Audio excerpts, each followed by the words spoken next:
Hi, I'm Kevin Nathan for Face the Facts with NBC Connecticut, our YouTube edition with State Senate candidate for the 28th District, J.T. Lewis. He looks a little young. He is young. He's 19 years old, a UConn sophomore. Your main issue in running against Tony Hwang in the 28th District is unifying sort of everyone in how to stop gun violence. You lost your brother, Jesse, Sandy Hook, 2012. This is personal for you. Absolutely, yeah. You know, what's interesting, and the reason I'm running against this state senator in particular, after the shooting, about a year and a half after, my mom started the Jesse Lewis Choose Love movement. This is a social emotional learning program, one that could have prevented the shooting at Sandy Hook. We wanted to bring it to Connecticut, a state that, you know, frankly needed it after a shooting like that. We called our state senator, and he never returned the phone call. And that explains the leadership we have in Connecticut. Leaders that won't return those tough phone calls, leaders that won't take actions when it's outside of their political agenda. So what actions would you take if elected? What do you see? What's your vision? Absolutely. So there's many things I want to get done. But as far as school safety, now that's hardening the schools, that's police in schools, armed guards in schools, things that actually Americans are behind in the majority. That's something I've talked with people on both sides of the aisle, left and right, and we're all behind keeping kids safe in school. We're coming at it from different angles.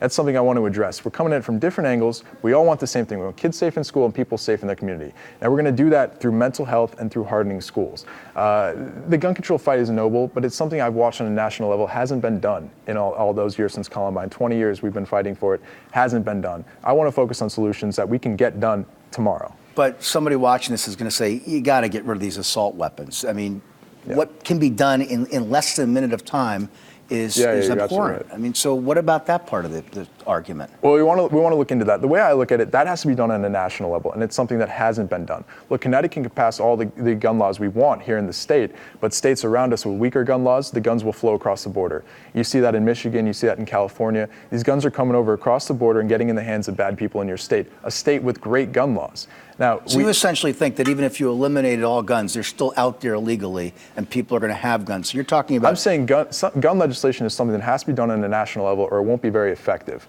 And it isn't something that's going to get done on a national level. You know, not enough of America supports, going after the Second Amendment, and that's whether or not you agree with it. It's something that has to be. You have to recognize that. You're talking about ways to protect kids in the classroom. Yeah. Something like $8,000 per plexiglass per room. How would that be paid for? Yeah, so there's a lot of money floating around right now in grants and through the Stop School Violence Act. Now that's hundreds of millions of dollars floating around the country for governors to use to keep their schools safe. Now governors have to get on board with this movement of school safety, this movement of hardening schools. It's a tough thing to wrap their minds around when they've been told that the answer is gun control for all these years. But it's something we do need to focus on, obviously, because at Sandy Hook there was no armed guard. The shooter shot out the glass front doors and killed kids. An unarmed principal had to confront him in the lobby. Now, I'm not saying armed teachers, obviously. That's a ridiculous idea. Teachers don't support that. But there should have been someone there to confront that shooter. There should have been, the doors that locked from the inside, simple things to have kept my brother safe. J.T. Lewis, candidate for the 28th District, State Senate, Connecticut, will be running against Tony Hwang in the primary.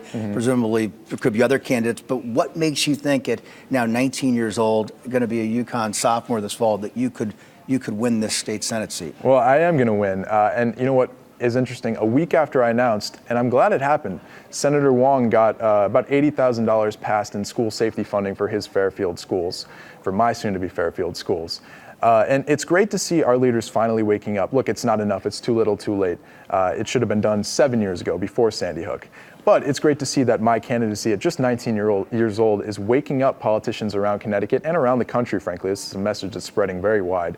Waking up to the fact that if a 19-year-old can challenge a guy who's been in legislature for 10 years, anyone can do it. And they need to wake up, they need to start acting, and that's a message that we've been pushing very successfully. J.T. Lewis, thanks for your time. Thank you very much. With the candidate for the 28th District seat, State Senate, Sunday morning, Face the Facts, only here on NBC Connecticut. We'll see you at 10 in the morning.